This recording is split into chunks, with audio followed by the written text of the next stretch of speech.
মহিলা সংরক্ষণ বিল এবং বহু প্রতীক্ষিত ডিলিমিটেশন বিল পাশ নিয়ে সংসদীয় রাজনীতিতে অচলাবস্থা কাটছে না সহজে, কিন্তু বিল পাশ করাতে মরিয়া কেন্দ্র। এই পরিস্থিতিতে বড়সড় পদক্ষেপ করল কেন্দ্রের মোদী সরকার। এই দুটি অত্যন্ত গুরুত্বপূর্ণ বিল পাশের লক্ষ্যে আগামী 16 থেকে 18 আগস্ট 3 দিনের একটি বিশেষ সংসদীয় অধিবেশন ডাকার প্রস্তাব দিয়েছে কেন্দ্র।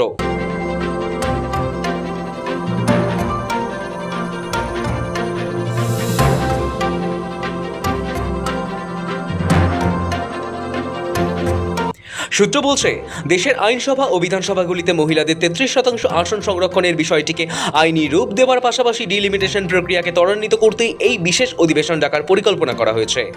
বিষয়টির সংবেদনশীলতা ও গুরুত্ব বিবেচনা রেখে সরকার চাইছে সংক্ষিপ্ত এই 3 দিনের অধিবেশনে বিল দুটির ওপর বিশেষ আলোচনা ও ভোটাভুটি শেষ করতে।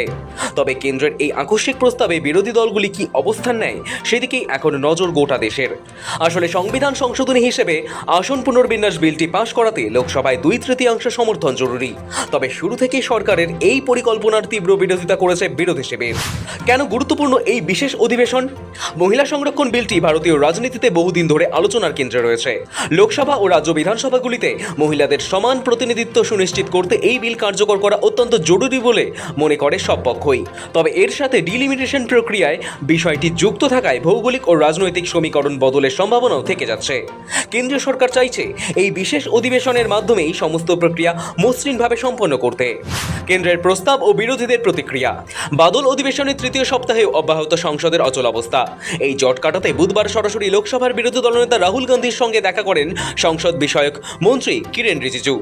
সূত্র বলছে, মুলতবি হওয়া লোকসভার মধ্যেই রাহুল গান্ধীর ঘরে গিয়ে আলোচনা করেন সংসদীয় মন্ত্রী, কিন্তু সরকারের তরফে সহযোগিতা চাওয়া হলেও তা খারিজ করে দিয়েছে কংগ্রেস নেতা। জানা গিয়েছে, চলতি অধিবেশনে সরকার পক্ষ অত্যন্ত গুরুত্ব দিয়ে আনতে চাইছে ডিলিমিটেশন বিল বা সীমানা পুনর্নির্ধারণ বিল এবং মহিলা সংরক্ষণ সংশোধনী বিল। এই দুটি বিলেই কংগ্রেসের সহযোগিতা চেয়েছিল সরকার। বিশেষ করে তৃণমূল কংগ্রেস এবং উদ্ধব ঠাকরে শিবসেনা থেকে দলবদলের ফলে লোকসভায় নতুন শক্তি সঞ্চয় করে সরকার গতবারের আটকে থাকা বিতর্কিত বিলটি এবার পাশ করানোর আশা করছিল।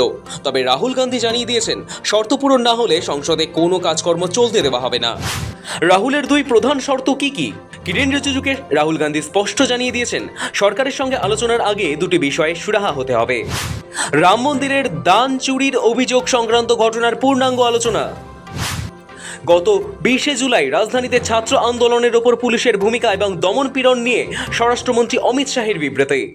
Government today, Parliamentary Affairs Minister met Kiran Rijiju for discussing delimitation things. What is the idea of opposition?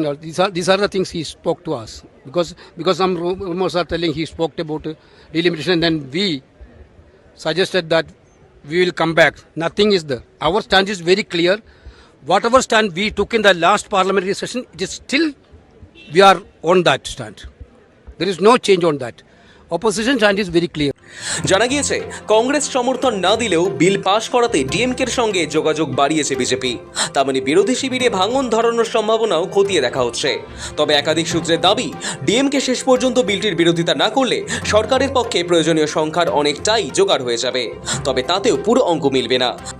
তাই কয়েকজন বিরোধী সাংসদদের ক্রস ভোটিং অথবা ভোটদানে বিরত থাকার সম্ভাবনাকেও গুরুত্ব দিয়ে দেখা হচ্ছে। সংসদে বিল ওঠার আগে শেষ মুহূর্ত পর্যন্ত এই সংখ্যার লড়াই চলবে। ব্যুরো রিপোর্ট, সময়, কলকাতা।